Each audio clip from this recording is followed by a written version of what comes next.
qui est très important. Assure ce webinaire qui est très important à tout un chacun.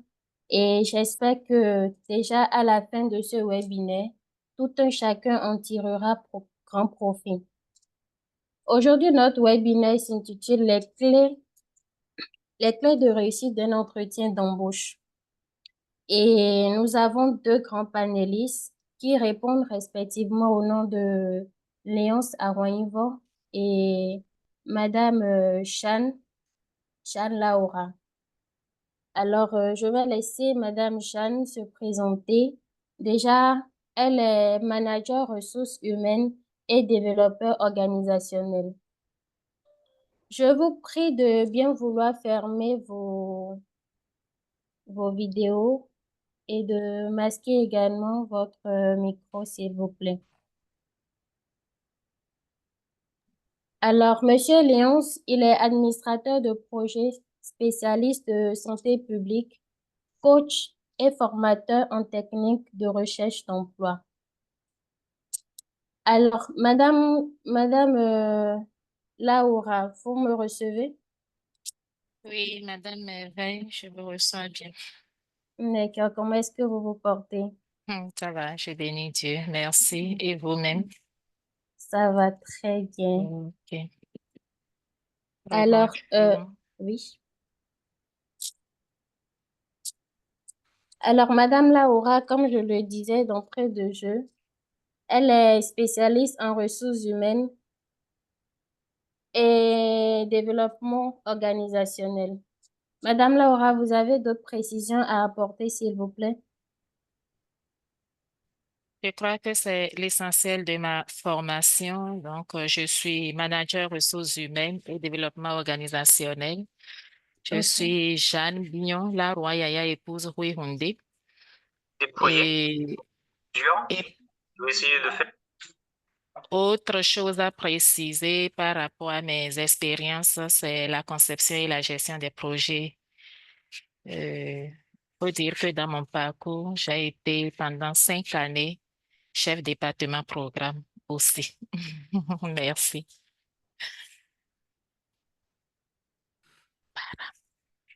Super, merci beaucoup à vous, Madame Laura. Monsieur Léonce, Alors, Monsieur Léonce, est-ce que vous me recevez? ouais, je vous reçois. Alors, D'accord. bonjour à tous et à toutes. Heureux de faire partie de ce panel. Comme souligné, moi, c'est Léon Sarounivo, administrateur des projets. Et en tant que manager, j'ai eu à participer ou à coordonner plusieurs recrutements de mes collaborateurs, de mes équipes, ce qui m'a permis d'être là ce matin pour partager mes expériences avec les différents participants. Il faut aussi souligner que j'ai été coach formateur avec l'Agence universitaire de la francophonie sur les questions de recherche d'emploi, euh, où j'animais des sessions à l'endroit des étudiants sur comment renforcer son employabilité pour être assez qualifié sur le marché de l'emploi. Merci à vous. Merci beaucoup, Monsieur Léonce, pour ces descriptions plus approfondies de votre statut. Nous vous remercions. Alors, comment est-ce que ce webinaire, ça va se passer? Nous aurons un entretien avec nos deux panélistes où ils vont mieux nous expliquer les clés essentielles pour pouvoir décrocher votre emploi de rêve. Et à la fin de ce webinaire, nous aurons 10 minutes ou déjà avant la fin du webinaire, vous aurez à mettre vos questions, vos différentes préoccupations dans le chat. Donc, à la fin de ce webinaire, nous allons prendre 5 minutes à répondre à quelques-unes des questions et 5 autres minutes à prendre des suggestions et vos propositions pour les prochains webinaires. Je vous remercie. Alors, dites-moi, Madame Laura, d'après vos formations, votre expérience, dites-moi comment est-ce qu'on peut se préparer avant un entretien d'embauche pour pouvoir maximiser ses chances de réussite?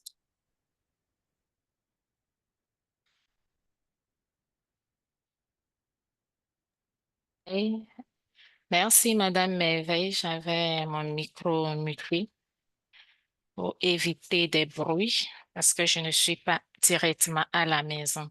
Ok. Alors, c'est très important de savoir vraiment se préparer à un entretien d'embauche pour maximiser ses chances de réussite.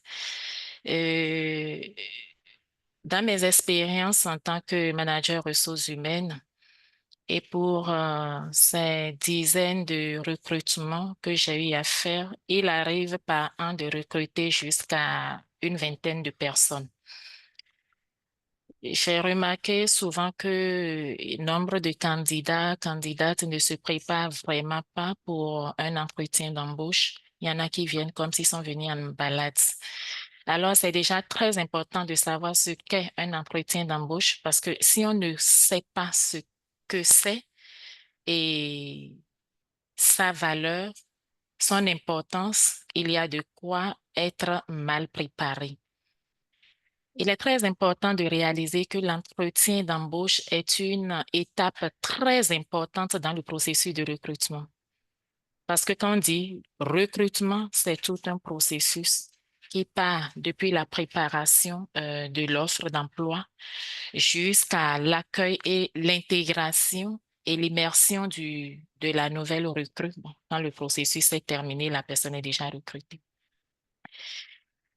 Alors, étape très importante parce que l'entretien d'embauche est l'opportunité, l'occasion favorable que nous avons pour pouvoir nous vendre aux recruteurs.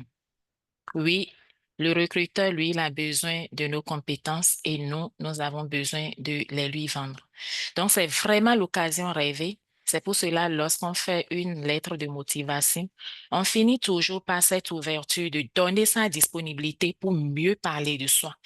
Parce que le CV ne peut pas tout dire. Donc, pendant l'entretien d'embauche, le recruteur veut, au-delà de votre CV, parce qu'il l'a déjà quand vous avez envoyé votre dossier, il veut au-delà apprécier au mieux vos compétences et vos aptitudes pour occuper le poste que lui, il est en train de pourvoir. Et au-delà des compétences et aptitudes, aussi découvrir votre personnalité. Alors, l'entretien d'embauche vous permet déjà de faire une première impression au recruteur. Quand cette première impression est bonne, vous avez gagné le pari ou vous êtes sûr de le gagner.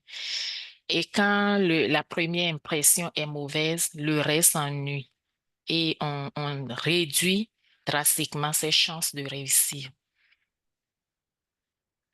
Alors, si nous comprenons ce qu'est l'entretien d'embauche, il est important également de savoir qu'on peut avoir plusieurs types d'entretiens d'embauche. Généralement, les candidates s'attendent à ce que, bon, on fasse un test écrit, après on vous appelle, vous échangez, et puis après c'est fini. Non. Il y a plusieurs types d'entretiens d'embauche. Je partage ici une liste relativement la plus longue des types d'entretiens d'embauche qu'on peut avoir. Et chaque type a un but donné. Donc, le recruteur peut choisir un modèle ou un autre en raison de ce qu'il veut avoir. Cependant, ces types ne sont pas isolés parce que pour un même recrutement, aujourd'hui, Monsieur Morel Adikweto, s'il vous plaît, pouvez-vous éteindre votre micro? merci. Aujourd'hui, il est recommandé d'avoir au moins deux entretiens d'embauche pour pouvoir mieux apprécier le candidat. Nous avons donc l'entretien téléphonique. Vous pouvez l'aider à muter son micro, s'il vous plaît.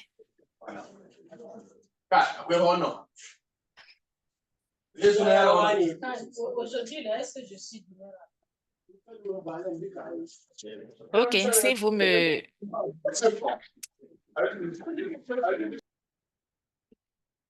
Merci. Alors, je disais tantôt que au nombre des entretiens d'embauche que nous pouvons avoir, nous avons l'entretien téléphonique. La plupart du temps, l'entretien téléphonique se fait généralement au moment de la présélection. Généralement, quand vous lancez un recrutement, peut-être pour recruter juste une seule personne, vous avez 100 ou des centaines de dossiers. Donc, un premier travail est fait pour éliminer les candidatures qui ne sont pas en adéquation avec le poste. On réduit jusqu'à un niveau donné et puis on essaye d'appeler une poignée de candidats, candidates pour avoir des informations complémentaires en vue de boucler leur présélection ou non. Donc, jusque-là, rien n'est encore fait. Et là, le recruteur vous appelle, vous propose vous demande votre disponibilité à échanger avec vous pendant quelque temps. Et donc, pendant ce court appel de vive voix, il prend des informations complémentaires qui peuvent avoir trait, par exemple, à votre niveau en anglais, si l'anglais est très important. Et même à ce niveau, on peut vous tester en continuant l'entretien en anglais.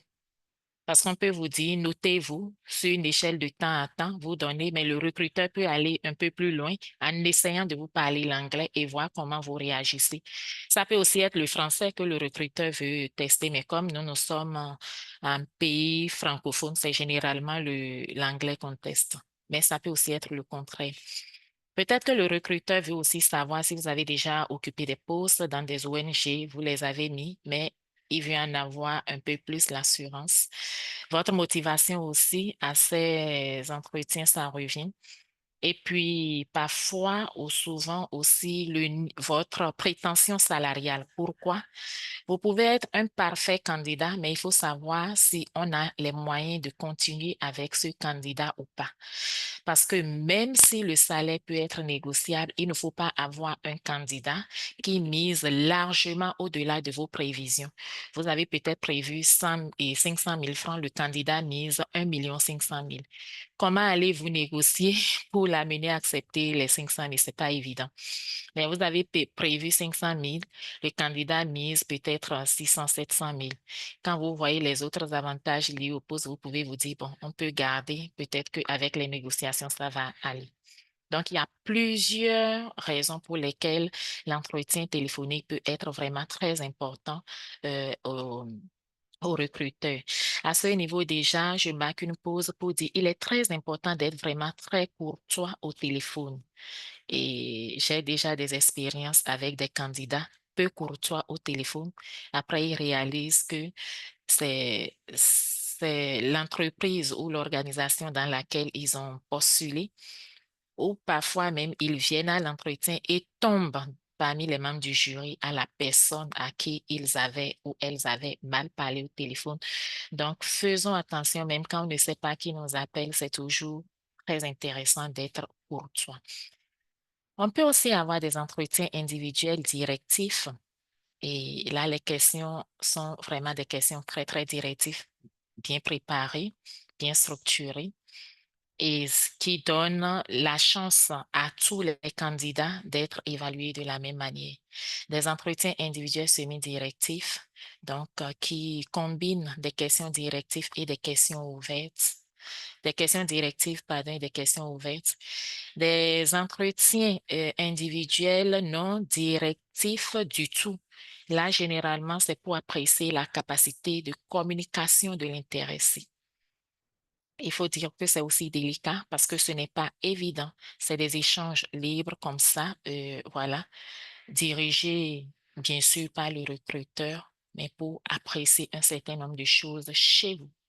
On peut aussi avoir des entretiens collectifs. C'est rare chez nous, mais c'est très important que vous vous familiarisez à la panoplie d'entretiens qu'on peut avoir et pour ne pas être surpris. parce qu'on peut postuler un jour quelque part et que cela vienne.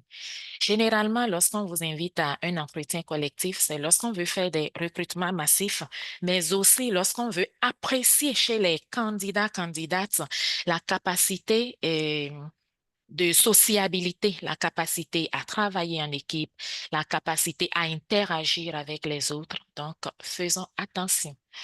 Quel que soit le mode que le recruteur choisit, lui, il a son idée derrière. Et de plus en plus, nous rencontrons par exemple des types d'entretiens et qui n'ont même pratiquement rien à voir à ce pourquoi vous êtes là. Il y a beaucoup d'exemples. Si le temps nous permet, nous reviendrons là-dessus. Nous avons également l'entretien individuel face à un jury. C'est ce à quoi nous sommes le plus habitués. Un jury est d'au moins 3 personnes. Et nous allons revenir beaucoup plus sur cet entretien. Donc, je continue. Nous avons ce qu'on peut appeler aussi l'entretien ambulatoire. Là, le jury n'est pas constitué, le jury n'est pas ensemble, le jury ne travaille pas simultanément. Donc, vous aurez peut-être à rencontrer un technicien, certainement votre line manager, qui va apprécier vos compétences techniques par rapport au poste. Après, vous rencontrez peut-être le directeur de la boîte qui veut apprécier votre compétence managériale et donc de leadership. Et après, vous rencontrez les RH. Là, c'est l'entretien purement RH. Et quand on dit RH, faisons attention, les RH veulent connaître nos valeurs, notre personnalité en lien avec le poste. Beaucoup d'autres choses veulent savoir est-ce que vous êtes aussi un candidat ou une candidate volatile ou non. Donc, beaucoup de questions par rapport au RH. Et c'est aussi le lieu de discuter des conditions salariales.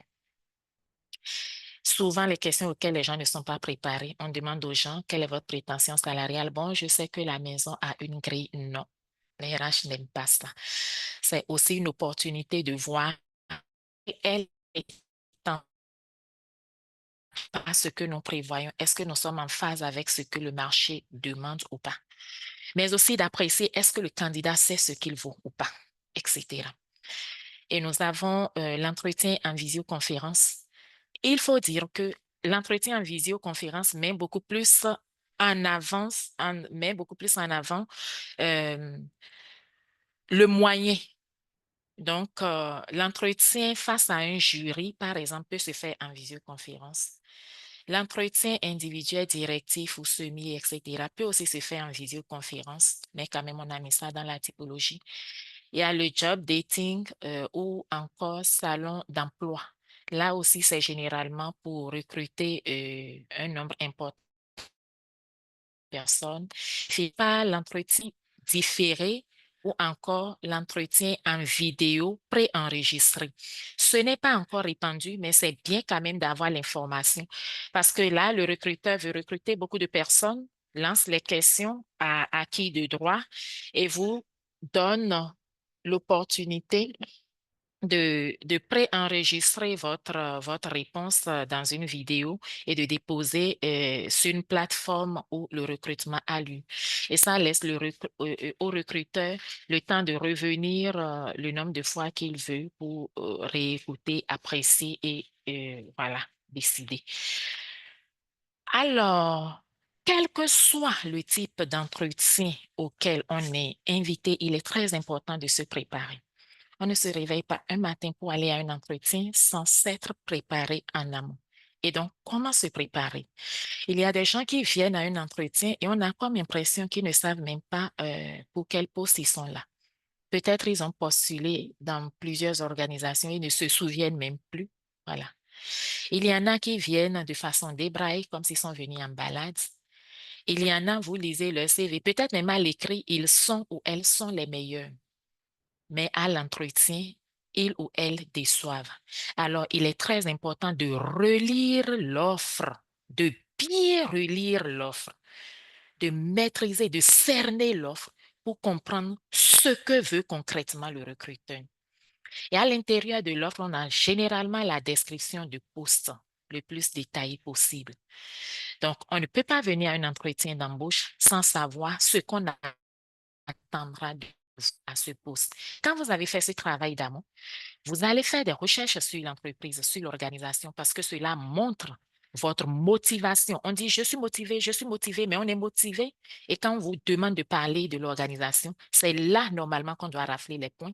Il y en a qui bug, qui ne connaissent pas quelle est la mission de l'organisation, quelle est sa Je vision, pense, quelles sont ses... oui. Je pense qu'on a perdu Madame Laura. Ah oui, On ne vous reçoit plus du tout. allô? Oui, alors on l'entend, hein. Ça doit être un souci de connexion à ton niveau. À mon niveau, moi, Ok. je l'entends. OK. D'accord, merci beaucoup. Ça me rassure s'il y a quelques-uns qui m'entendent. Je ferai quand même d'efforts.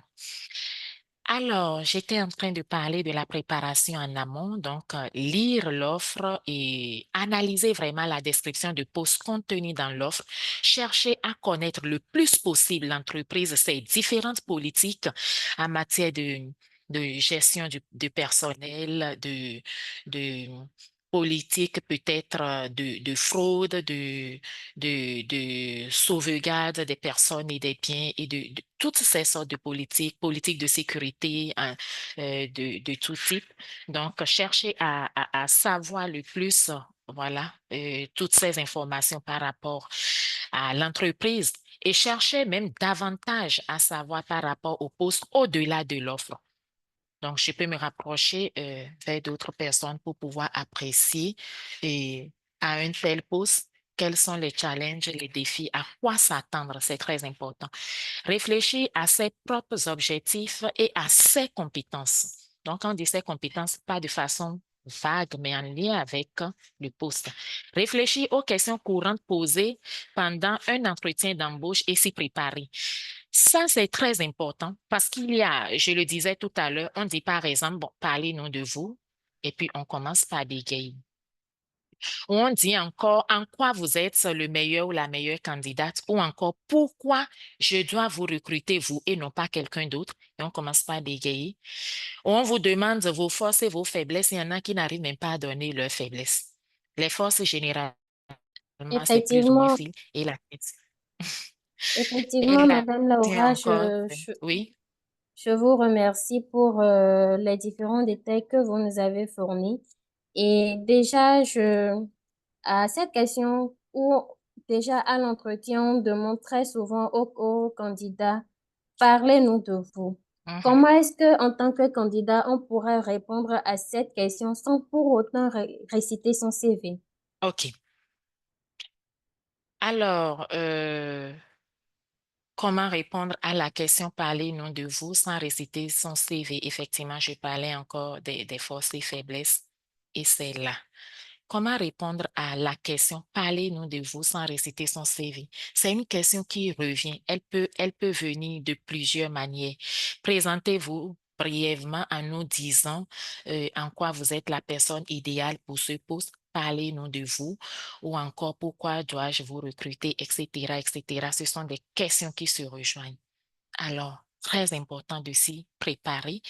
Et d'entrée de jeu, c'est déjà bien de saluer à nouveau, lorsqu'on vous donne la parole, de saluer à nouveau le jury et de les remercier, de remercier le jury, pardon, pour l'intérêt accordé à votre candidature. Et voilà. Et pour parler de vous, généralement, on vous demande de prendre 3 minutes pour impressionner. 3 minutes au maximum pour impressionner. Il y en a qui parlent de pendant 10, 15 minutes, parfois on les coupe. Parce que tout ce que vous allez dire là, ça viendra après. Tout ce que vous allez dire va beaucoup plus rejoindre des questions beaucoup plus spécifiques qui reviendront. Alors, parlez-nous de vous, c'est déjà dire qui vous êtes, c'est dire ce que vous faites, c'est dire donner la valeur ajoutée que vous allez apporter à cette organisation ou à cette entreprise, même si ce n'est pas expressément demandé. Vous ne parlez pas de vous rapidement sans dire, voilà ma touche particulière, voilà ce qui fait de moi le ou la candidate idéale ou singulière. Alors, pour cela, qu'est-ce qu'il faut faire? Point besoin de réciter son CV parce que généralement, le jury a le CV déjà. Généralement, c'est vrai qu'il peut arriver que certains membres ne l'ont pas, mais généralement, ils ont déjà, tous les membres ont déjà votre CV. Alors, il faut parler très rapidement de son savoir. Le savoir, nous l'acquérons par notre formation scolaire et académique. Donc, de son savoir, mais en lien avec le poste. Vous êtes docteur en biologie, en géométrie ou en je ne sais quoi, là n'est pas important. Quel est votre savoir en lien avec le poste? On cherche un poste de manager des programmes, il faut donner ça. On cherche un poste de management, de manager de projet de santé, vous donnez votre savoir en lien avec. Très rapidement sur votre savoir-faire. Le savoir-faire s'explique par notre expérience professionnelle. On a un long parcours professionnel dans lequel on a fait beaucoup de choses, mais on essaye de voir quelles sont les choses que nous avons faites en lien avec avec le poste pour lequel nous sommes là. Et on ne se contente pas juste d'énumérer, de citer les postes, mais de dire à chacun de ces postes occupés en lien, bien sûr, avec le poste pour lequel nous sommes là, quelles ont été nos forces, quelles ont été nos réussites, quels ont été nos challenges, quels ont été les défis que nous avons pu relever et au niveau de ce poste-là. Vous êtes à un poste de management. C'est peut-être un défi que vous avez relevé dans une situation très critique. Peut-être que le projet a commencé, voilà COVID qui vient. Comment vous avez réussi à atteindre vos objectifs, motiver votre équipe et atteindre les objectifs. Peut-être que vous avez eu un partenaire difficile pour qui, lorsque vous n'arrivez pas à dépenser tous les fonds, il faut retourner les fonds avec même pénalité avant qu'on ne vous renvoie les fonds pour la période suivante. Voilà des choses qu'il faut ressortir. Il faut éviter de dire j'ai planifié, je m'occupe de la planification, du suivi. Dans ton CV, on sait que quand tu es coordonnateur de projet, là, tu dois planifier, tu dois coordonner l'exécution, tu dois suivre, tu dois évaluer périodiquement. On sait tout cela. Mais dans ton poste de coordonnateur de ci, de manager de ceci, ou encore de gestionnaire de cela, quels ont été des points clés, quels ont été des succès, aussi petits que soient-ils, qui peuvent vraiment toucher. Et c'est là, vous touchez vraiment le cœur du recruteur. Et aussi, vous mettez en avant votre personnalité. C'est là qu'on parle de nos soft skills en lien effectivement avec le poste. C'est là les compétences managériales viennent. C'est là nos aptitudes aussi viennent. Et là, par exemple, si à mes précédents postes, j'ai réussi peut-être à gérer un conflit d'équipe extraordinaire auquel tout le monde ne s'attendait pas, peut-être même que je suis venue prendre le poste, j'ai hérité de ce conflit-là. Et puis, j'ai fait de mon équipe l'équipe la plus gagnante de la structure. C'est là qu'il faut en parler et non pas réciter encore, voilà, j'ai du leadership, je sais gérer les équipes, j'ai une bonne capacité communicationnelle. Non, votre leadership déjà même s'apprécie à travers votre présentation. Et Oli, je vais revenir quand même par rapport aux moyens, parce qu'on a parlé d'entretien en visioconférence. Et je disais tantôt que l'entretien en visioconférence rappelle juste le moyen. Et là aussi, il faut vraiment se préparer. En plus de toute cette préparation dont on a parlé pour les entretiens dont on est habitué, en visioconférence, il faut se préparer. Pour cela, il faut connaître déjà les moyens que le recruteur peut utiliser et commencer par s'y habituer. Généralement, les moyens en la matière, nous avons le Zoom, par exemple, que nous sommes en train d'utiliser maintenant. Nous avons Google Meet, les plus utilisés. Hein. Nous avons Skype, nous avons Teams. Il y en a certainement d'autres, mais voilà les plus utilisés. Peut-être que vous avez eu l'expérience avec d'autres moyens, vous pouvez les ajouter. À ce niveau, très important d'avoir, de se préparer également. Donc, être déjà connecté avant et vérifier son micro, vérifier sa caméra, avoir son bloc-notes pour prendre notes et avoir aussi sa pièce d'identité parce que même quand c'est en ligne, on vous demande de présenter votre pièce d'identité pour s'assurer que la personne à l'autre bout du fil est la personne que nous attendons vraiment. Et tout à l'heure, il y avait des gens qui, voilà, par mégarde, ont laissé leur micro ouvert. Lorsqu'on est dans un entretien en et c'est dans ces genres de webinaires pour s'y préparer de l'autre côté. Parce que lorsque l'autre parle, il faut couper. Parfois, on est même dans un entretien en face à face avec le jury, mais certains membres du jury sont peut-être dans d'autres pays et là, eux, ils sont connectés pour vous suivre. Ou peut-être c'est vous-même qui ne pouvez pas vous déplacer. C'est un type d'entretien qui s'est beaucoup plus développé avec l'avènement de COVID-19 et qui aujourd'hui, les gens y ont trouvé vraiment un moyen de mettre à l'aise les personnes talentueuses. Alors, avec la permission de Olivia, dans la préparation aussi en amont, il ne faut pas oublier d'être à l'heure, de préparer une tenue adaptée, surtout en lien avec le poste, ne pas être vraiment très extravagant, être élégant mais dans la sobriété et faire attention à son langage corporel, à sa voix et tout ça.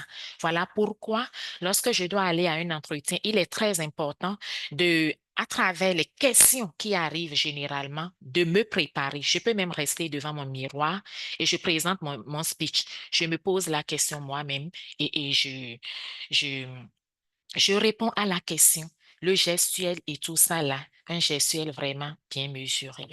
Se préparer aussi à l'entretien, c'est ne pas venir des bras ballants. Il y en a qui viennent, quand vous leur donnez la liste de présence, ils vous demandent, est-ce que vous avez un écritoire, s'il vous plaît, c'est pas joli. Voilà, Olivia, je ne sais pas si vous m'entendez. Merci, Laura, Allô? pour ces astuces. Oui, allô, vous me recevez? Oui, je vous reçois maintenant. D'accord. Nous vous remercions pour ces astuces que vous nous avez données. C'est vraiment un de plus que tout un chacun de nous avons eu aujourd'hui. Maintenant, parlons très souvent quand on nous appelle pour des entretiens d'embauche et tout ça, il y a souvent le stress qui nous gagne. Et Monsieur Léonce, est-ce que vous pouvez de façon succincte nous donner quelques astuces pour pouvoir gérer ces stress-là que nous avons surtout avant l'entretien, pendant l'entretien et même après l'entretien? Alors, merci beaucoup, Merveille, pour cette belle question. Déjà, merci à Madame Jeanne pour les différents les, les éléments de réponse apportés à tes préoccupations qui sont les, les difficultés de la communauté. Alors, le stress, c'est quelque chose qui vient souvent, d'accord, dans toute nouvelle situation et même dans des situations qu'on a déjà vécues auparavant, telles qu'un entretien d'embauche. Et moi, ce que je voudrais dire, c'est de ne pas s'en faire. Le stress survient, mais c'est de savoir comment le gérer. Et c'est pour ça que nous sommes là ce matin pour pouvoir apporter des astuces pour mieux gérer son stress. Alors, la gestion du stress au niveau d'un entretien d'embauche, moi, je résume ça euh, en 3 points. Avant l'entretien d'embauche, comment gérer son stress, pendant l'entretien et à la fin de l'entretien. Alors, avant l'entretien, moi, je pense qu'on peut résumer ça en 2 points. Le premier point, c'est vraiment visualiser sa réussite. Je pense qu'il faut se projeter et être vraiment optimiste à ce que je vais à un entretien et je vais pour réussir. C'est comme et s'armer pour réussir. C'est comme quelqu'un qui va à l'église un dimanche. On veut aller à l'église le dimanche. On prend les dispositions pour ne pas avoir un accident et pour atteindre l'église et prier. Et comme disposition, on porte la ceinture de sécurité, vérifier si le véhicule fonctionne, on s'assure qu'on sait conduire un véhicule. Donc, il y a plusieurs dispositions que nous prenions pour pouvoir atteindre notre objectif. C'est pareil pour un entretien d'embauche. Et personne ne quitte sa maison pour aller à l'église pour se dire, je vais faire un accident au cours de la route ou que je ne pourrai pas atteindre l'église.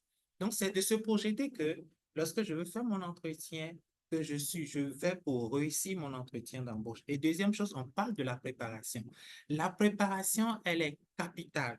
Et Madame Jeanne a déjà abordé certains éléments. Lorsque vous êtes bien préparé, cela réduit considérablement le stress et vous permet d'être beaucoup plus apte à répondre aux questions, à garantir le succès de votre entretien. Et comme élément que je pourrais ajouter aux éléments déjà ressortis par Madame Jeanne, c'est déjà de récolter des informations sur l'entretien, savoir quels sont les membres de votre panel, de votre jury d'entretien, avoir leur profil, leurs fonctions et leur expérience. Cela vous permet de voir quels sont les genres de questions que les membres de votre jury pourraient poser. Et généralement, comment ça se passe? Lorsque vous recevez votre mail qui dit vous êtes présélectionné à un poste, c'est le RH qui envoie généralement ça. Vous avez déjà le nom dans l'adresse mail. Et les membres du jury sont généralement en copie. Donc, à travers ça, vous avez déjà une idée de votre panel et c'est l'occasion d'aller sur Google ou bien sur LinkedIn pour voir quel est le profil des membres de votre jury, leur parcours et à quoi s'attendre pour ne pas être surpris. Peut-être qu'il y a des personnes que vous connaissiez déjà dans le jury. L'autre élément, c'est vraiment réviser ses leçons. Madame Jeanne a parlé de ça déjà. C'est comme on va à un examen. Lorsqu'on va à un examen, on traite des épreuves, on s'attend des questions. Il faudrait analyser l'offre ou l'avis de recrutement pour voir quelles sont les questions qui pourraient venir et essayer de trouver des éléments de réponse.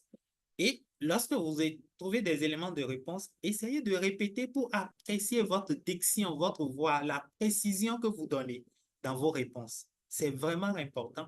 Et ça, elle a parlé de rester devant un miroir. Il est possible aussi de faire l'enregistrement. En essayant de répondre, vous enregistrez avec votre portable et à la fin, vous réécoutez ce que vous avez eu à dire ou vous sollicitez un RH ou un ami qui pourra vraiment contribuer à l'amélioration de vos éléments de réponse. Et sans oublier aussi la tenue. On oublie généralement ça. Il est important que vous soyez dans un look pro, un look adapté à la vie au poste que vous voulez occuper et surtout porter une tenue dans laquelle vous vous sentez confortable et une tenue que vous aimez et dont vous adorez la couleur. Je vous assure, ça renforce votre confiance en soi, ce qui fait que vous n'avez pas trop de difficultés à parler, à mettre en avant vos compétences. Alors, autre chose que moi, je pourrais ajouter aussi, c'est la préparation de certains documents. Madame Jeanne a déjà parlé de la pièce d'identité. Il peut arriver que vous allez dans certaines organisations, pour entrer, vous avez besoin de la pièce d'identité. Et du fait que le gardien ou le vigile vous bloque déjà à l'entrée, peut augmenter votre stress. Donc, c'est important de garder votre pièce d'identité, votre bloc-notes. Le bloc-notes aussi est important parce qu'au cours de l'entretien, surtout à des postes de responsabilité, il est important de noter certains points clés ou même certaines questions qu'en répondant à une, il est possible que vous oubliez l'autre. Et on peut trouver que vous n'êtes pas structuré ou que même vous-même, au cours de l'entretien, vous allez vous apercevoir que vous avez oublié une question et cela peut vous stresser. Donc, ayez votre bloc-notes et votre stylo et notez des questions pour pouvoir répondre à toutes les questions sans difficulté et même si possible une tablette s'il y a des réalisations que vous prévoyez montrer à l'employeur. Autre élément que moi je pourrais ajouter, c'est vraiment vérifier la veille l'adresse de votre employeur. Si vous allez quelque part faire votre entretien, allez la veille pour vous assurer de l'endroit et surtout vous assurer que la voie, il n'y a pas de travaux publics qui vont empêcher le trajet droit vers l'entreprise. Cela vous permet d'estimer le temps qu'il faut pour rejoindre le lieu de l'entretien pour éviter le stress. Si j'ai un rendez-vous à 10 heures et c'est le lendemain, je prends départ à 8h30, il y a des travaux de route, la voie est barricadée, il faut prendre d'autres trajets et je me rends compte que l'heure avance. Ça va me stresser. Donc, c'est de prendre cette disposition-là et cela réduirait vraiment le stress. Autre élément, c'est de dormir tôt. Dormez tôt et vous allez vous réveiller en pleine forme, avec une bonne mine, avec un bon sourire pour aller à votre entretien d'embauche. Et lorsque vous parcourez le trajet pour rejoindre, détendez-vous, ne soyez pas stressé. Moi, je conseille généralement d'écouter une musique relaxante, mais je ne dis pas de dormir, mais c'est d'écouter une musique relaxante. Si vous êtes dans votre véhicule, vous allumez votre musique. Si vous êtes à moto, et utilisez un casque ou bien un écouteur pour écouter une musique que vous aimez, que vous préférez. Une comédie pour vous faire rire, pour vous détendre. Alors, et évitez généralement la radio, parce que là, en écoutant la radio, il est possible que vous écoutez des informations qui pourraient augmenter votre stress. Donc, il est préférable d'écouter une musique relaxante. Autre chose, c'est d'identifier les différents éléments stressants de votre entretien. C'est bien possible de les identifier. Je prends par exemple le véhicule. S'il faut se rendre à véhicule, assurez-vous que le véhicule est en bon état, que le véhicule pourrait démarrer. C'est important. Je prends moi une expérience la dernière fois où j'ai un entretien. J'étais à une formation. Je constate que la connexion n'est pas bonne. Et je me dis, avec cette connexion, il faut que je me déplace vers un autre lieu. Et lorsque je vais au niveau du véhicule, le véhicule refuse de démarrer. Je vous dis ça, augmenter le stress. Donc, c'est de vous assurer que votre véhicule fonctionne bien. Alors, c'était un véhicule que j'ai amené le matin, hein, au lieu de formation, et je dois faire l'entretien à 16 heures. À 14 heures, je démarre le véhicule ne démarre pas. Donc, c'est de vous assurer ça. Et vous assurer que vous avez une bonne connexion si c'est une connexion, si c'est un entretien en ligne.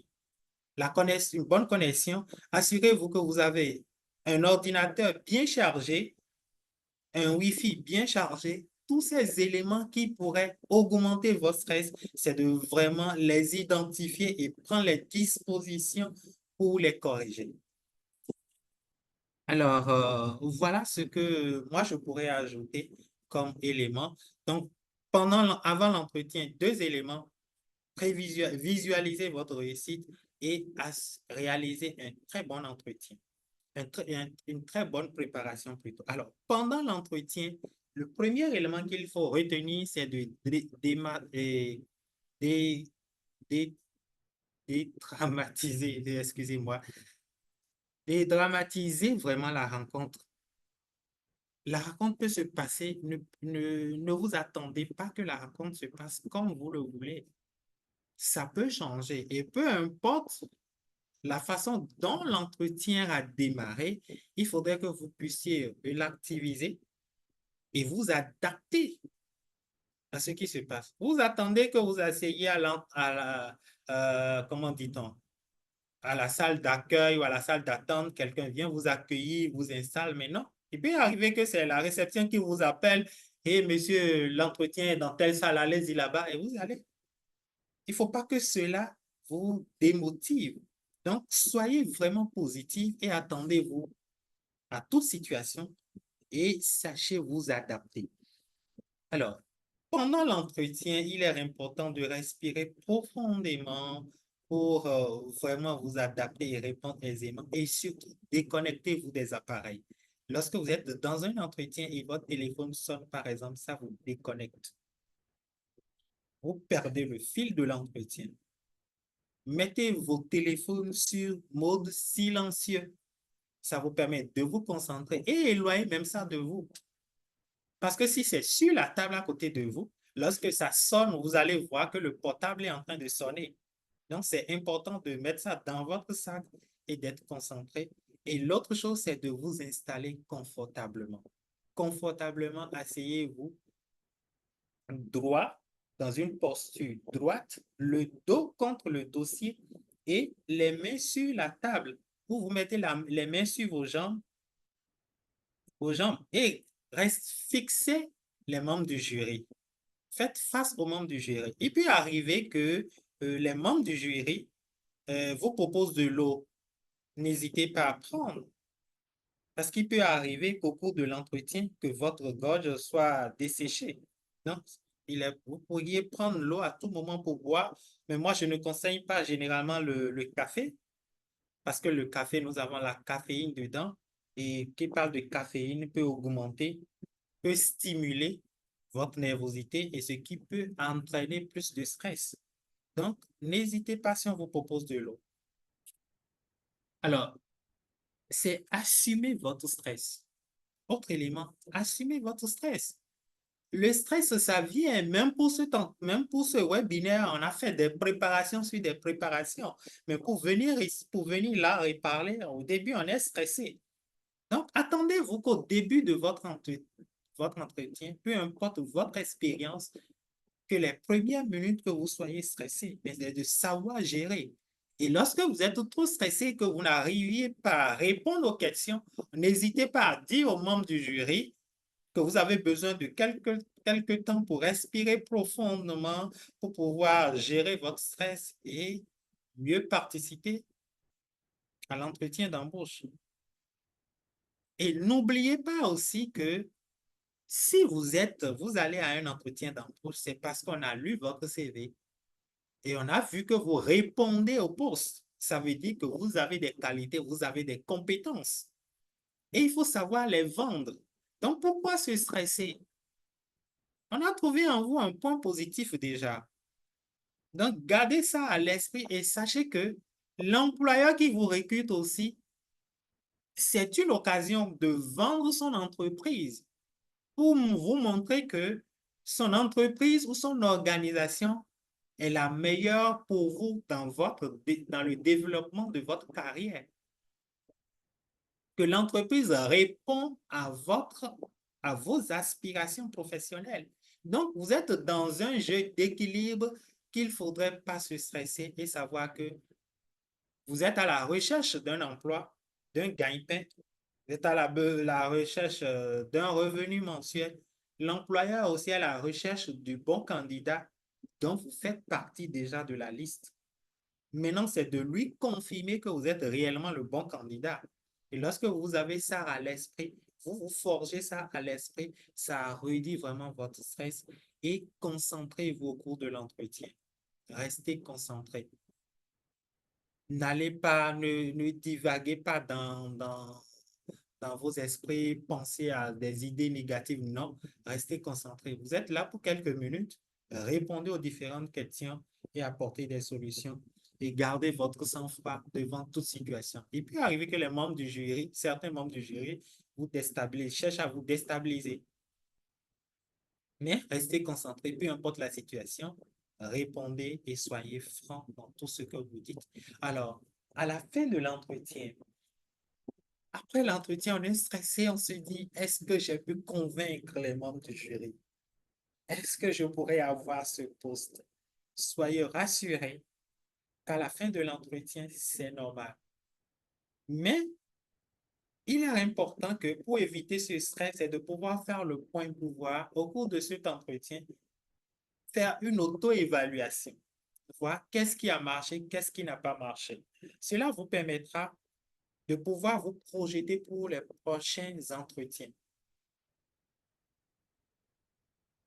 Ce qui n'a pas marché, qu'est-ce qu'il faut faire pour les prochaines fois? Et l'autre chose, pour aussi vous diminuer le stress, n'hésitez pas à envoyer un mail aux membres du jury pour les remercier pour leur disponibilité pour l'entretien, reconfirmer votre intérêt pour le poste et les compétences que vous disposez pour vraiment assurer pleinement les responsabilités en lien avec le poste. Tout cela diminue votre stress et vous êtes rassuré que vous avez mis le paquet qu'il faut pour avoir votre poste. Voilà ce que je pourrais partager avec vous en matière de gestion de stress pour un entretien d'embauche. Merci à toi, Merveille. Merci beaucoup, Monsieur Léonce. Merci pour les conseils. Et revenons un temps soit peu au cours de l'entretien. Déjà, dans nos expériences passées, il y a forcément des choses qu'on a eu à faire, mais je pense que Madame Laura a eu à souligner cela. Il y a eu des expériences qu'on a eu à faire et déjà soi-même, on est fier. Et est-ce que au cours de l'entretien actuel, est-ce que au cours de l'entretien, est-ce qu'on peut valoriser cette expérience? Si oui, comment est-ce qu'on peut la valoriser pour mettre en avant nos savoir-faire et tout ce qui va avec? Alors, effectivement, il peut arriver que vous vous ayez des expériences qui ne sont pas en lien avec le poste, mais c'est de savoir les adapter. Je prends par exemple un employé qui n'est pas un poste de manager, il n'a pas quelqu'un sous lui, d'accord, mais il est sous quelqu'un, il postule pour un poste de manager, mais au vu de ses expériences, on le sollicite. Il est présélectionné. On parle de la gestion d'équipe.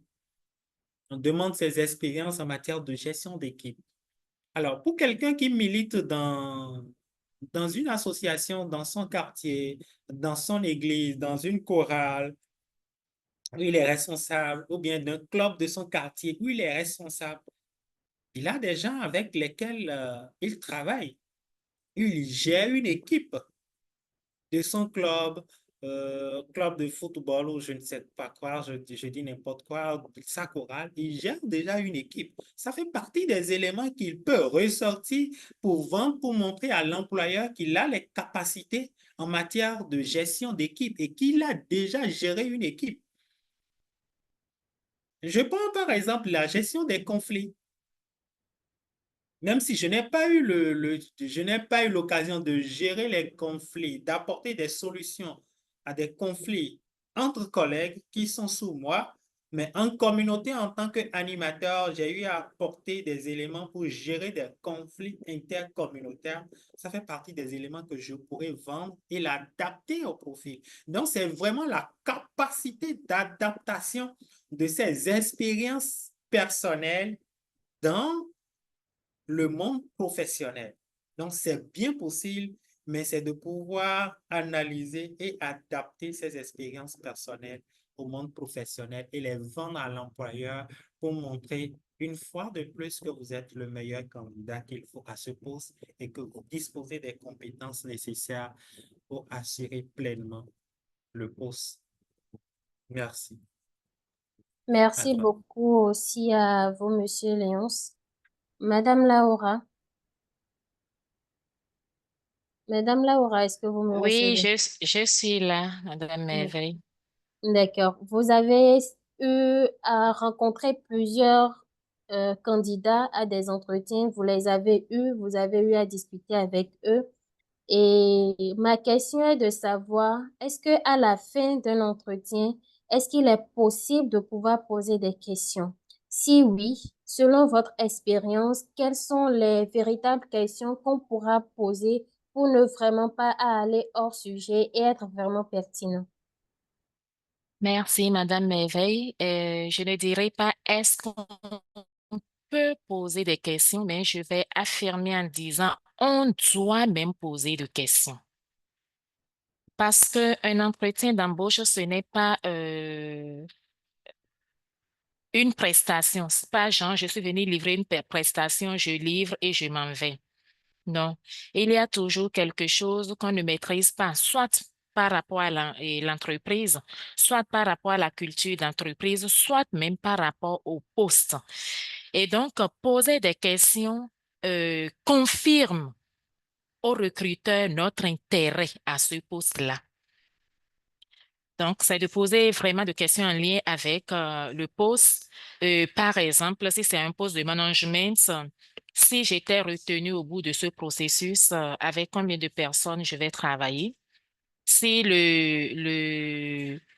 l'offre n'a pas précisé, quelle est mon interaction, quelle sera mon interaction, par exemple, avec les membres de la communauté, avec telle cible du projet? Est-ce qu'il y a des déplacements? Par rapport au bailleur du projet, est-ce que il y a des exigences que je dois avoir à l'esprit? Donc, quand toi-même tu lis, tu vois à peu près les défis auxquels les défis qui pourraient être liés à ce projet. Tu prépares déjà tes questions avant de venir. Bon, pas s'éterniser dans les questions. Donc, même si les gens, généralement, le recruteur à la fin vous demande si vous avez des questions à poser. Et même si le recruteur faisait exprès de ne pas demander, vous pouvez proposer. Et est-ce que je peux poser des questions par rapport à ce poste-là ou par rapport au processus? Si à la fin aussi les gens ne disent pas la suite du processus, vous pouvez poser des questions en lien avec. Donc, genre, quand est-ce que vous pourrez avoir un retour par rapport au processus, etc. Mais c'est surtout très important de chercher des questions en lien avec le poste. Ça peut être des questions au niveau managérial, ça peut être des questions au niveau de l'équipe, de la culture d'entreprise, etc., etc. Mais des questions qui vont vous aider une fois que vous serez et là. C'est pas parce qu'on a dit il faut poser de questions. Bon, je suis assis. Dès qu'on dit est-ce que vous avez de questions, je lance une question comme ça. Non. Il faut que les questions soient vraiment en lien avec le poste. C'est beaucoup plus intéressant ou avec la culture d'entreprise et autres. Voilà. D'accord, c'est souvent intéressant, tel que vous l'avez dit, c'est souvent intéressant de poser des questions. Mais déjà sur le coup du stress, il y a des candidats qui n'arrivent pas à poser de questions. Et comment est-ce que vous arrivez à les noter, je dirais, après l'entretien? Parce que si déjà un candidat arrive à poser des questions, c'est qu'il est beaucoup plus intéressé par le poste. Mais si sous le coup du stress, il n'arrive pas à poser de questions et il repart, comment est-ce que vous gérez après? Ça, c'est sous le coup du stress que le candidat n'a pas posé de questions. On arrive à comprendre que le candidat était trop stressé. Et aussi, les entretiens durent généralement en moyenne 45 une heure de temps. Ça peut aller au-delà d'une heure de temps. Ça peut aller jusqu'à 1 h 30 minutes. On ne peut pas rester stressé tout le temps. Parce que si vous êtes aussi stressé pendant 60 minutes, alors là, parce qu'un manager, entre autres qualités qu'on attend de lui, c'est la capacité aussi à gérer du stress. Généralement, de plus en plus au poste de management, on met et aptitude à travailler sous pression. Voilà. Donc, rester aussi stressé tout le temps, ça montre que, voilà, vous avez une très faible capacité à gérer le stress. Et à ce niveau, par exemple, il y a des structures qui font ce qu'on appelle les tests psychotechniques. C'est-à-dire, en plus de l'entretien d'embauche, le test psychotechnique n'est pas l'entretien d'embauche, c'est différent. C'est pour ça que je ne l'ai pas cité là. Donc, en plus des entretiens d'embauche, il y a des structures qui font le test psychotechnique. Et le test psychotechnique, généralement, renseigne sur votre personnalité, entre autres, votre extraversion, votre sociabilité et votre ouverture d'esprit, votre sens de responsabilité et aussi la capacité à gérer le stress. Donc, si c'est un poste où on a vraiment besoin de cette capacité-là, ça peut jouer contre vous. Alors, D'accord. il faut prendre à cœur les conseils donnés par Monsieur Léonce pour passer cela. Donc, Monsieur Léonce le Et, disait, quand on va à un entretien, on réussit. Et si on ne réussit pas, c'est qu'on apprend des leçons. Donc, dans tous les cas, moi, je dis, on gagne. d'accord. On gagne en Mais, ce sens où on passe, où on apprend une leçon. Voilà. mais est-ce que c'est seulement à la fin de l'entretien qu'il faut poser des questions? Non, pas forcément à la fin. Si l'entretien dure, parce que parfois, il y a des entretiens où le jury est très relax. Il vous met tellement à l'aise. Si l'entretien dure, où vous arrivez à un niveau donné, où vous sentez vraiment le besoin de poser une question, mais en lien avec avec l'entretien en cours, bien sûr que vous pouvez demander à poser la question et elle est recevable. Voilà. Il y a des candidats, par exemple, peut-être vous avez parlé de quelque chose dont eux ils n'ont jamais entendu parler de ça. Peut-être vous parlez des logiciels dont vous avez besoin ou que vous utilisez. Et ils vous disent, ils reviennent, par exemple, et ils posent des questions sur ça. Nous, on apprécie généralement. Ou peut-être vous êtes revenu sur une politique qui vous est chère. Le candidat peut reposer une question par rapport à cette politique pour en savoir plus, peut-être politique je sais pas, de gestion des biens et des personnes, des enfants et tout. Elles sont nombreuses. Ou politique, par exemple, de protection des données, politique en matière de la sécurité informatique. Aujourd'hui, c'est très important dans toutes les entreprises et les entreprises dépensent beaucoup par rapport à ça. Donc, on peut poser, mais pas interrompre l'entretien à tout moment. Mais si à un moment donné, on sent le besoin de poser une question, et c'est peut-être en lien avec le débat en cours, vous pouvez bien sûr poser la question. Mais si ce n'est pas en lien avec le niveau de débat, vous notez votre question dans votre bloc-notes et à la fin, vous la posez. Voilà. D'accord. Et quelle est l'attitude à adopter après un entretien? Est-ce qu'il faut envoyer un message de remerciement? Est-ce qu'il faut patienter? Ou bien est-ce qu'il faut faire des relances quotidiennes pour un suivi? Quelle est l'attitude à adopter? OK, je crois que M. Léonce avait déjà donné un élément de réponse là en parlant de comment continuer à gérer son stress même après l'entretien. Donc, c'est toujours intéressant, même quand ce n'est pas demandé, dès le lendemain de l'entretien, d'envoyer un mail parce que vous avez eu l'invitation par mail certainement. En tout cas, il y a eu entre-temps une communication par mail. Donc, vous envoyez un mail de remerciement, M. Léonce le disait, pour remercier le jury de vous avoir reçu, de vous avoir accordé du temps. Et voilà, réitérez votre intérêt, votre motivation à ce poste et dites que vous restez toujours en attente de la suite. Généralement, il y a une question, si on ne vous le dit pas, il faut la poser. Quand est-ce que vous aurez la suite du processus? Donc, même quand on a oublié toutes les questions là, il faut avoir cette question à cœur. Parce que parfois, ça nous échappe de donner la suite du processus ou de dire le délai pour avoir une suite. Donc, il faut poser la question et quand la période arrive, on vous dit par exemple dans 2 semaines. Les 2 semaines passent, on ne vous fait pas une suite. 48 heures après, il faut relancer. Vous envoyez un mail pour dire, voilà, vous étiez à un tel entretien, on avait promis vous donner une suite dans 2 semaines. Donc, vous revenez aux nouvelles pour savoir où est-ce que vous en êtes. Où est-ce que l'organisation en est avec mais pas chaque jour stresser les gens, atteler à tout bout de champ, non. C'est pour cela, c'est très Vraiment, important de savoir et au bout de combien de temps. Mais même si vous harcelez les gens, voilà, bon, ils vont se sentir agacés, mais ils ne vont rien vous faire. C'est juste qu'ils vont comprendre que vous attendez et vraiment avec impatience le poste. C'est important. Madame Olivia, si vous me permettez, quand je parlais oui, plus haut, j'ai parlé des points forts et des points de faiblesse. C'est vraiment très important. évidemment. Donc, il faut déjà se préparer à cela. Et lorsqu'on dit les points forts, c'est les points forts en lien, bien sûr, avec le poste, hein. Et quand on dit les points de faiblesse, c'est les points de faiblesse aussi en lien avec le poste. Si vous ne balayez pas bien votre maison, vous avez la paresse de laver vos habits, c'est pas ça qui intéresse les gens ici. Mais par exemple, peut-être à ce poste, on a Mhm. besoin d'avoir quelqu'un qui comprend, qui parle bien l'anglais. C'est bien de parler de vos faiblesses. Et attention, il faut parler de vos faiblesses, pas en les justifiant, mais en complétant avec vos efforts pour vous améliorer. Il ne faut pas dire, bon, Jean, je suis comme ça et c'est fini. Voilà. Mais c'est quelle attitude vous avez face à vos faiblesses? Ça aussi, c'est très important. Donc, c'était juste un petit bonus. Merci. Je vous remercie, Madame Laura. On peut déjà comprendre que après l'entretien, il faut vraiment faire un suivi.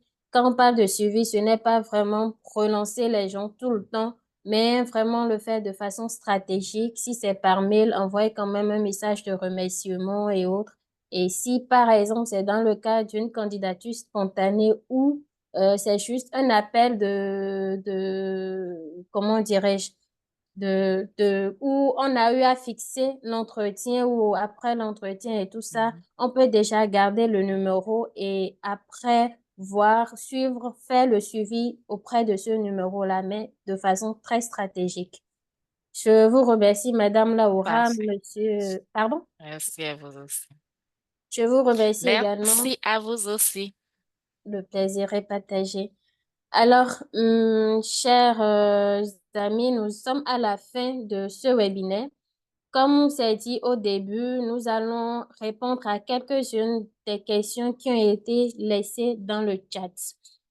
La première question vient de Monsieur Arsène Zokodo.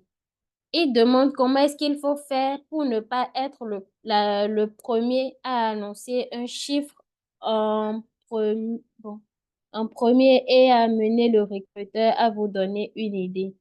Monsieur, Monsieur Léonce, est-ce que vous pouvez nous aider à répondre à cette préoccupation, s'il vous plaît? D'accord. Alors déjà, avant d'aborder cette question, je voudrais donner un exemple par rapport aux questions qu'on peut poser même au début du recrutement. Moi, j'ai vécu une expérience où dans le mail de présélection, le mail de sélection ou de présélection, on m'a parlé d'un poste de consultant. Mais dès que je suis venu à l'entretien, dans l'introduction du manager, c'était un poste à plein temps. Alors, dès qu'on m'a donné la parole, la première des choses, c'est de vraiment clarifier ce point-là, parce que je dis, j'ai entendu consultation, j'ai reçu consultation, mais là, il me parle d'un poste à plein temps. J'aimerais vraiment avoir cette précision-là. Donc, c'est déjà une question que j'ai posée pour vraiment clarifier les choses. La deuxième expérience que j'ai eue, c'est que j'ai postulé dans la même organisation pour deux postes, mais dans différents pays. Un poste en Côte d'Ivoire, un poste en RCA.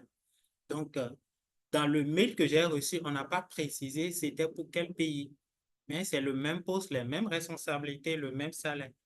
Donc, déjà au début de l'entretien, j'ai demandé à ce qu'on clarifie c'est pour quel pays et c'était pour la Côte d'Ivoire. Donc, même à tout moment de l'entretien, s'il y a besoin de poser une question, n'hésitez pas à poser une question. Alors, lorsqu'on revient à la question du salaire, dans la préparation de votre entretien d'embauche, il est important de voir l'organisation. Si vous vous intéressez à une organisation, c'est parce que vous avez entendu parler de l'organisation, des personnes qui travaillent là-bas, vous avez eu quelque chose là-bas qui vous a attiré à postuler. Si ce n'est pas le cas, certainement que vous connaissez quelqu'un là-bas vers qui vous allez vous rapprocher pour savoir, pour un poste pareil, quel est le salaire, quelle est la tranche salariale. Alors, si vous n'avez personne dans l'organisation aujourd'hui, vous avez les réseaux sociaux, LinkedIn, Facebook, bien d'autres, sur plusieurs plateformes sur lesquelles il est possible de prendre contact avec quelqu'un de l'organisation pour avoir une idée de la masse salariale. Maintenant, si vous ne voulez pas faire tout cela, il faut analyser le contexte du pays. Dans les organisations de la place, généralement, pour un poste pareil, quel est le salaire qui est payé? Et vous restez, et vous restez dans cette tranche-là que vous proposez un salaire. Parce que c'est rare que dans un entretien, qu'on vous précise le salaire. Non. Ceux qui veulent donner de précision, déjà sur l'avis de recrutement, on vous dit, voilà, le salaire sera compris entre cette marge-là en fonction de l'expérience. Et déjà au cours de l'entretien, on peut vous dire, en fonction de votre expérience, voilà le salaire qu'on pourrait vous payer. C'est ceux qui ne veulent pas vraiment entrer dans d'autres choses. Sinon, après, prenez les informations, vous faites votre proposition salariale et voilà, il n'y a pas de difficulté pour ça. Je ne sais pas si j'ai répondu à la question. Oui, Yes. Voilà. oui. Merci beaucoup, Monsieur Lyons. La deuxième question demande à savoir combien de temps est-ce que un entretien d'embauche prend la plupart du temps. Je pense que Madame Laura a eu déjà à répondre à cela. Oh, elle nous faisait comprendre que c'est 45 à 1 heure de temps, si je ne me trompe pas, Madame Laura. Effectivement. Oui, c'est entre 5 et 1 heure de temps. Quelques rares fois, ça peut déborder un peu. Et généralement, dans l'invitation, on vous dit le temps que cela prendra. Voilà. D'accord. Quand c'est un entretien face à un jury, bien sûr. Sinon, les autres types d'entretiens que j'ai donnés, ça ne prend pas tout ce temps-là. L'entretien téléphonique, c'est peut-être 5 minutes. Un entretien, peut-être avec, quand ce n'est pas tout le jury qui est là et que c'est à des niveaux différents, d'abord technique, après RH, ça peut aller moins. Mais de façon générale, il faut se préparer à entre 45 et 60 minutes. Ça peut aller un peu plus. Merci. D'accord. Merci beaucoup. La troisième question demande à savoir quelles sont les pièces qu'il faut garder pour aller à un entretien. Monsieur Léonce, vous pouvez nous aider à répondre, s'il vous plaît. Alors, j'avais déjà abordé ça. Pour moi, ce que je vous conseille, c'est déjà votre pièce d'identité. Lorsque je parle de pièce d'identité, ça peut être votre passeport, ça peut être la carte d'identité. C'est généralement ces pièces-là qu'il faut garder. Autre document, c'est de garder votre CV. Parce qu'il arrive que certains membres du jury demandent votre CV malgré qu'ils ont ça. Donc, c'est de garder votre CV.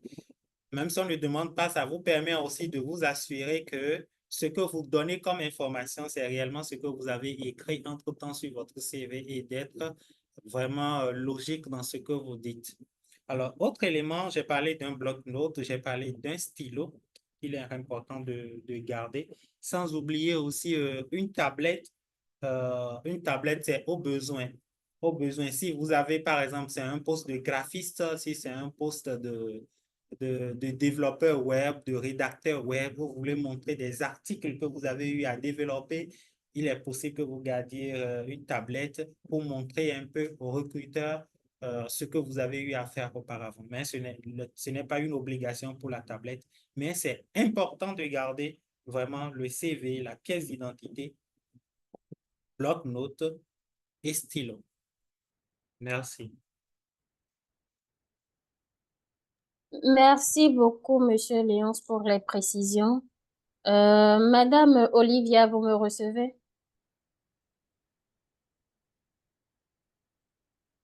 Madame Olivia, Oui, d'accord. merveille. J'espère que vous vous portez bien. Oui, je vais bien. D'accord. Je Alors, vais bien. je vais vous inviter à nous présenter brièvement Destiny Academy Pro, ce qu'il fait et les formations que Destiny Academy offre. Merci, merveille. Destiny Academy Pro est un centre d'excellence et de leadership au métier de l'humanitaire et du développement international qui a pour but de renforcer l'employabilité des jeunes et des professionnels à travers des formations professionnelles certifiantes de courte durée, l'appui à l'insertion professionnelle, le réseautage professionnel, le coaching personnalisé. Nos certificats sont accrédités par l'Agence internationale américaine pour l'assurance qualité de l'enseignement supérieur et tertiaire, ce qui vous permet de faire valoir votre parchemin partout où besoin sera. Les inscriptions sont ouvertes actuellement pour les formations certifiantes, gestion de projets de santé, concevoir et piloter un projet WASH, animation communautaire de projet, genre et inclusion sociale, gestion des données avec Kobo Toolbox.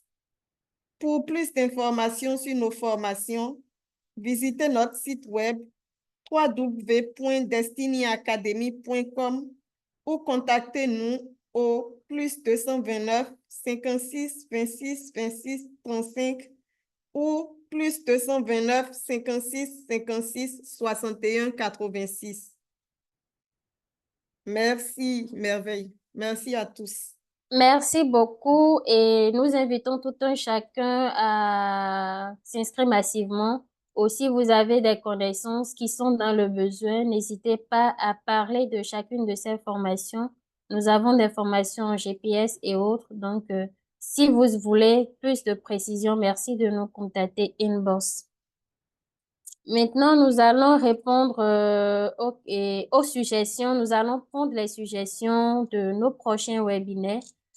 Monsieur Cyprien, Monsieur Girodo Sodekla, nous allons commencer par Monsieur Cyprien.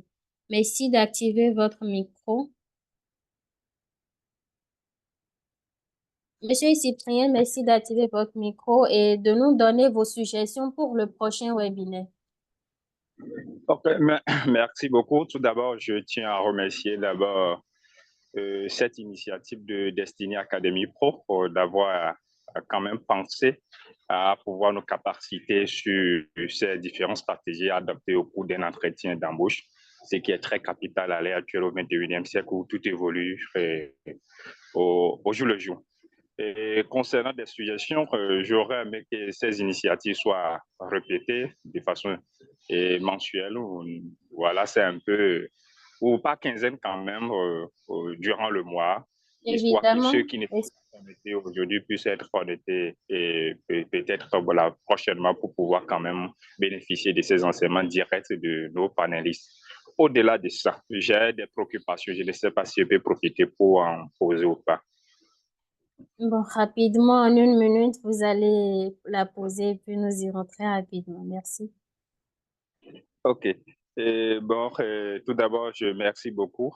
Je veux poser une question concernant, par exemple, j'ai postulé un entretien et à un poste, et puis on m'appelle aujourd'hui, par exemple, on m'appelle aujourd'hui pour dire que demain, je vais venir à l'entretien d'embauche. Ce délai d'appel du candidat est vraiment court. Comment on peut quand même, de par des expériences des deux invités, comment le candidat peut quand même se préparer et bien gérer quand même tout et être à la hauteur quand même de son poste. À part ça, j'aimerais savoir réellement concernant la prétention salariale, quel est l'objectif réellement des recruteurs ou recruteuses des entreprises à poser à des candidats. Parce que qu'on le veuille ou non, tout est défini à l'avance et puis les grilles, les TDS sont déjà définis. Est-ce à demander au candidat quelle est la valeur qu'il apporte à son travail personnellement ou pas? Voilà, ce sont mes deux préoccupations. Merci beaucoup. Merci beaucoup, Monsieur Cyprien. Nous allons demander à Madame Laura de bien vouloir nous aider à répondre aux différentes préoccupations de Monsieur Cyprien. OK, merci beaucoup. Que visent les recruteurs en demandant la prétention salariale? Je l'avais dit brièvement. La première des choses, c'est de s'assurer quand même que le salaire que nous avons prévu est rejoint la prétention du candidat. Parce que au-delà de voir combien les gens peuvent payer, il y a des candidats qui vous disent clairement en dessous de tel montant, je ne suis pas partant ou je ne suis pas partante. Pourquoi? Parce que la personne est déjà à un poste donné, gagne déjà un niveau de salaire donné. Donc, le fait de venir vers vous, c'est juste pas besoin de changer de poste. Donc, si vous ne lui demandez pas sa prétention salariale et vous finissez, après vous lui envoyez un courrier pour dire, bon, voilà, vous êtes retenu, voilà votre salaire. Et vous réalisez que ce que vous lui proposez, c'est loin d'être la réalité de ce que lui veut. Donc, il y a ça, la première raison. La deuxième raison, c'est que ça permet également aux recruteurs de voir ce que nous sommes en train de proposer actuellement sur le marché. Est-ce que c'est proche de la demande des candidats? Voilà.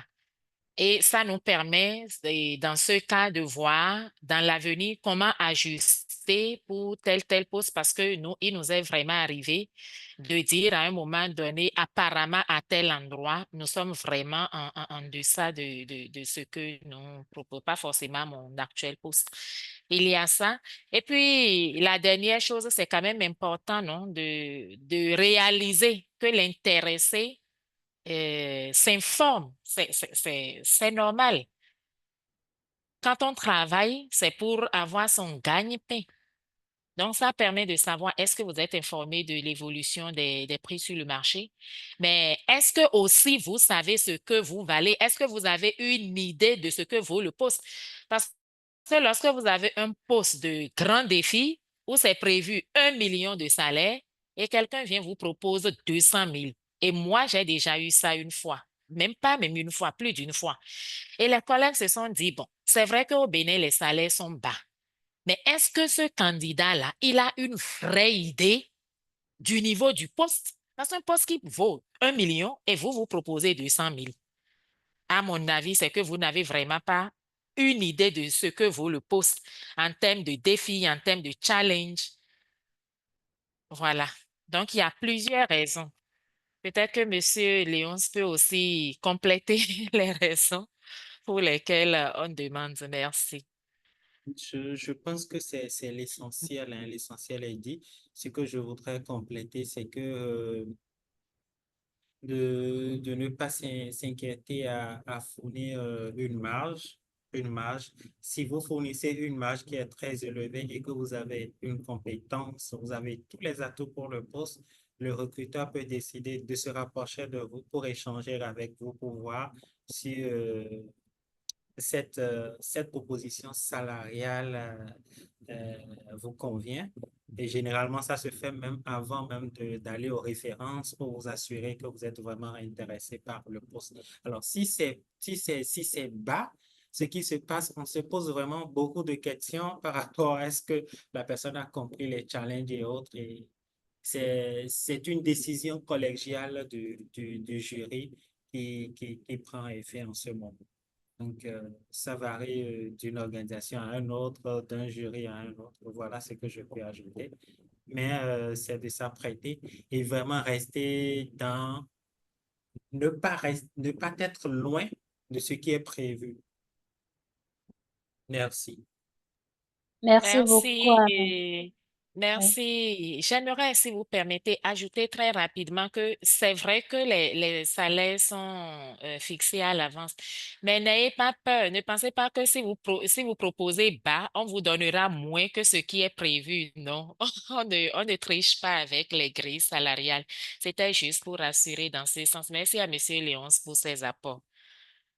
Merci beaucoup, Madame Laura. Il y avait même déjà une question dans le chat où la personne posait la question par rapport à votre réponse tout à l'heure, votre dernière réponse. Merci beaucoup d'avoir anticipé. Et D'accord. nous n'allons pas vraiment répondre à toutes les questions. Je pense que c'est un webinaire très intéressant qui intéresse beaucoup plus nos internautes, qui les attire beaucoup plus.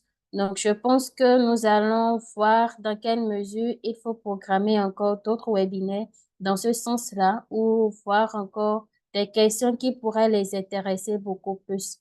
Il y a Monsieur Giraudoux qui demande, Monsieur Giraudoux, vous pouvez allumer votre micro, s'il vous plaît. Une suggestion par rapport au prochain webinaire, s'il vous plaît. Pas de questions? Ouais, justement, c'est comme si vous avez vu dans ma tête. C'était une Merci, suggestion, merci beaucoup. pas forcément pour le prochain webinaire, mais juste suggérer à Destiny Academy la possibilité d'organiser des séances de coaching en entretien, que ce soit peut-être groupé ou individuel, pour faire bénéficier quand même à certains parmi nous de vivre l'expérience d'un entretien pour une première fois. Parce que se retrouver une première fois à un entretien, moi j'ai fait l'expérience, c'était allé une première fois, c'était mon premier vrai entretien, mais je n'ai pas réussi. Quand j'étais allé, mais quand je suis allé maintenant une seconde fois, je pense que ça a marché. Donc c'est pour dire, tout ce au-delà de toutes les astuces et autres informations passées dans ce webinaire, ce serait intéressant d'aller au-delà de ça en mettant vraiment les gens en situation à travers des séances de coaching et que ce soit individuel ou groupé. Donc voilà, merci. Merci beaucoup, Monsieur Giraudoux, pour la suggestion. Nous allons tenir compte de ça pour les prochaines fois et parler également au directeur de Destiny Academy. Il va y réfléchir et nous allons vous faire un retour le plus tôt que possible. Merci à tout un chacun. Merci pour votre disponibilité à suivre ce webinaire et nous vous souhaitons de passer un excellent week-end.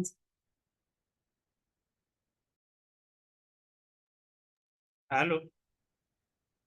Et- Une précision, hein, une précision. Je voudrais informer les différents participants et participantes que D'accord. ce webinaire va se poursuivre chaque quatrième samedi du mois.